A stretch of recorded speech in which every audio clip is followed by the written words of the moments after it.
Hi, I'm Nancy. Welcome to Mindful Yoga.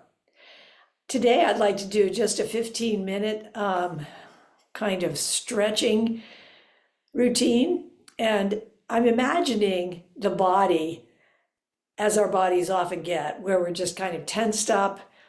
We've been doing something very intensely. Things are kind of contracted.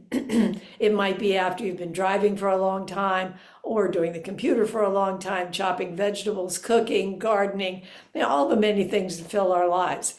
But it's inevitable that our bodies are going to become very involved in those tasks and often get kind of folded in, and we need to open up. So that's what this is about, to try to give some ways to think about and act upon that idea of opening up the body and relaxing it a bit and de-tensifying it. We'll do everything standing.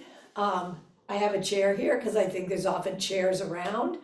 And so I'll give some options there as well. So I'm imagining after a long drive, and I really need to stretch out. The first thing I want to do is to open my chest. We often call it opening our wings, right?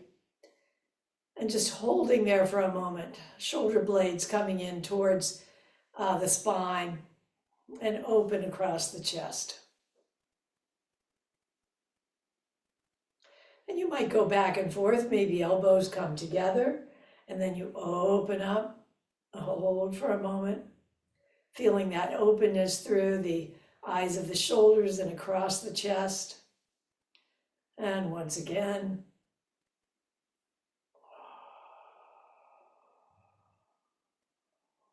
taking your time with this.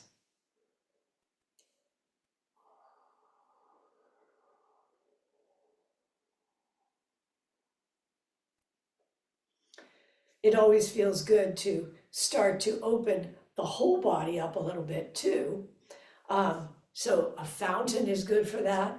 Opening up, arms are opening up, shoulders are opening up. You're leaning back just a mite, and so there's a little opening in the hip flexor as well. Knees bend and you come up again into a big fountain, and you might add a little eyes gazing up, a slight lift in the back of the neck. We'll come back to the neck, just opening up through the shoulders, through the chest, and a little bit through the front of the pelvis as well in this one. One last one.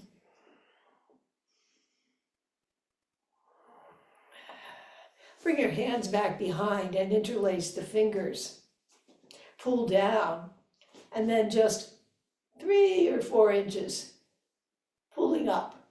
This opens the nerve center in the inner shoulders and affects down the arm into the thumb area.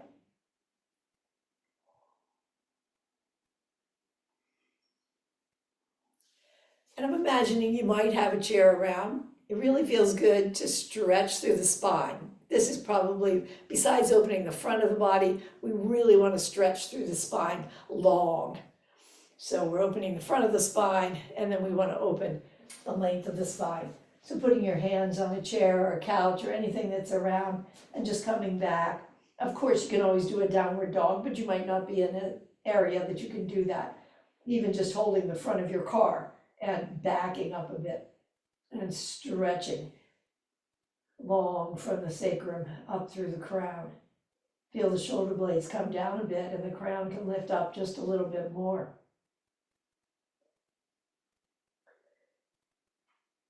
This can also turn into a slight forward fold. That might not be something you want to do for a long time, depending where you are.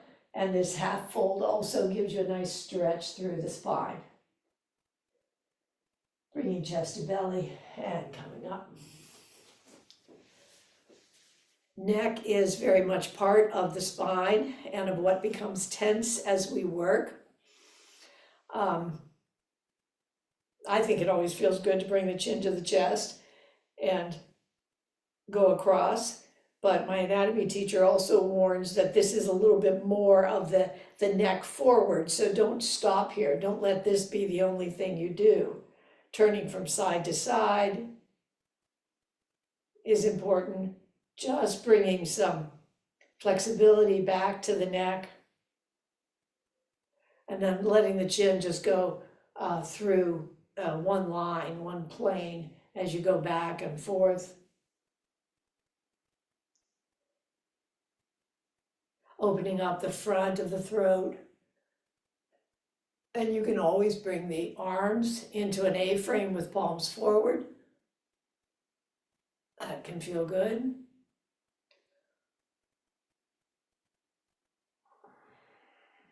And if you would want to add more to this, one leg could come back.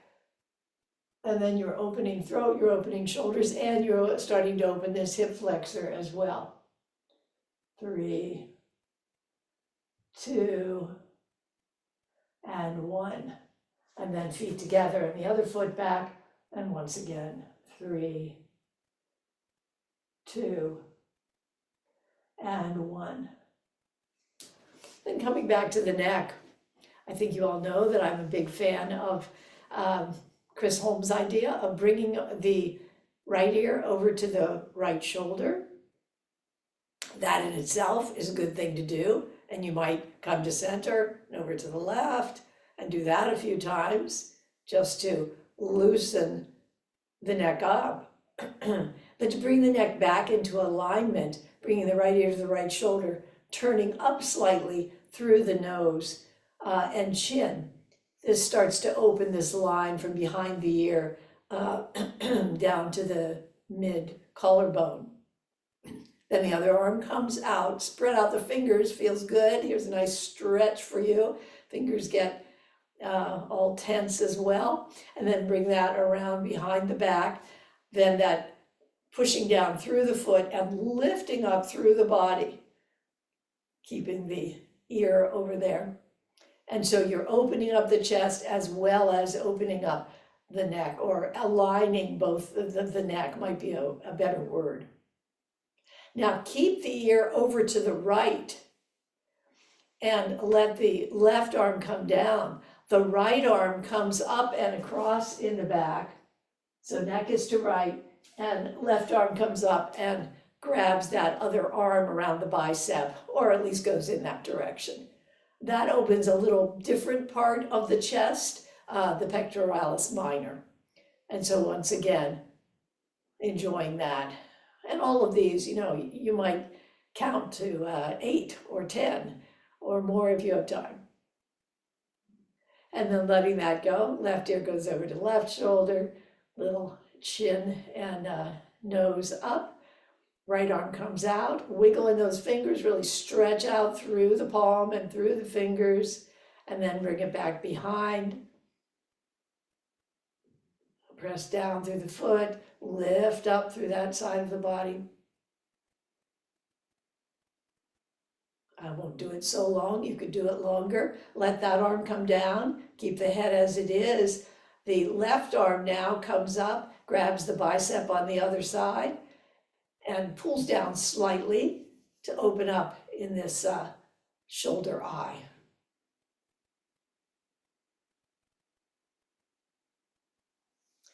And then coming back up. Here's one that feels good. Bring the hands forward, palms facing each other. Arms come apart, then spiral the hands. And as you do that, you're spiraling the shoulders. Spiral back, bring them towards each other, turn the palms up. Gaze goes up and then comes back to the horizon, and hands, palms back, come back behind the body a little bit, and then down to the side. Bringing the arms up, palms facing each other, arms wide, turn the palms, push back a little bit, spiral back, palms up, gaze to horizon, palms back, push back, and come back to the side and take a rest. Of course, you can do that a number of times. Faces get all tense as well. So just wrinkling up the face, moving around with your jaw, opening your mouth, closing it, opening up eyes and closing them. Just generally stretching through the face is also a good thing to do. So you're opening up there as well. Opening up the shoulders a little bit more. Shoulders can be opened in so many different ways. Here's one way to do it. Bring the hands out, then bring elbows together as much as you can, and bring the hands up in front of the face, open like peekaboo, and then bring the hands up over the head. Then bring the hands into this kind of, I don't know, Egyptian pose or Indian pose, Indian dance pose maybe, and press together. Then bring the arms wide and down. Hands come forward, offer up. Hands come in front of the face, elbows together, peek, up over the top, into the Indian dance form, apart and down. One last time, offer forward, peek, over the head, come together with the palms, wide and down. Of course, you can roll your shoulders up and back. It always feels good. Think of your shoulder blades gliding around. Arms can come up and around, and I won't do all of this completely, but this is another way to move. Shoulders can also move so that you make an L and go back and forth. And a little bit of side bending here brings the stretch to the side of the body.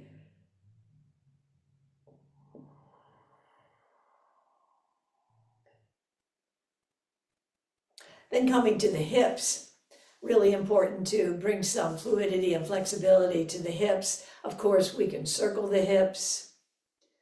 This always is a basic thing to use. And back around the opposite direction.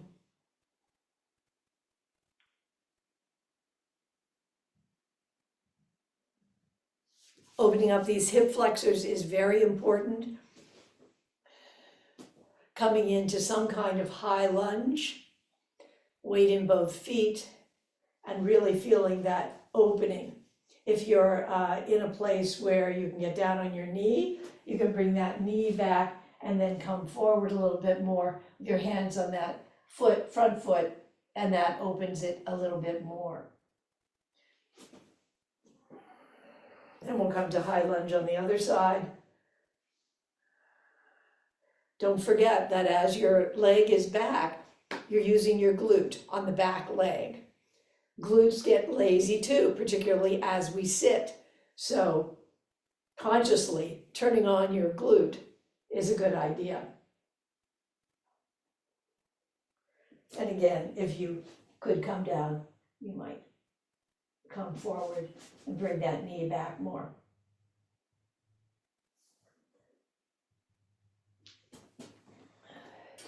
Of course, this can be done with a chair as well. You can get a really nice stretch. This kind of stretch gives you double because you're opening your hip flexor, but also I feel my calf opening, and calf is said to be your second lung. It gets pretty dead if you've been sitting for a long time. So pressing into the heel, maybe coming up and down. Here we're adding not only the calf is getting some stimulation, but the foot is as well. Obviously the foot is part of what gets tense. Everything just tightens right up and contracts when we're doing something very intensely.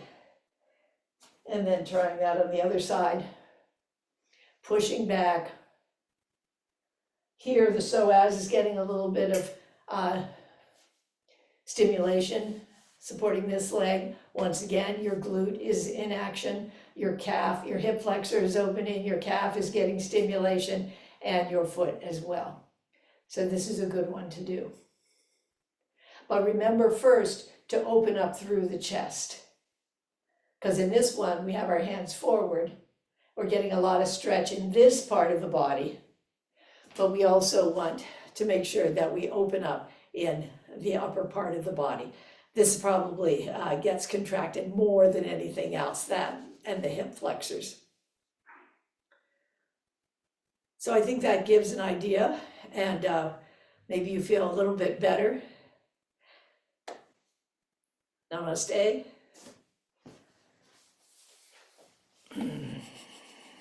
Don't forget to loosen up.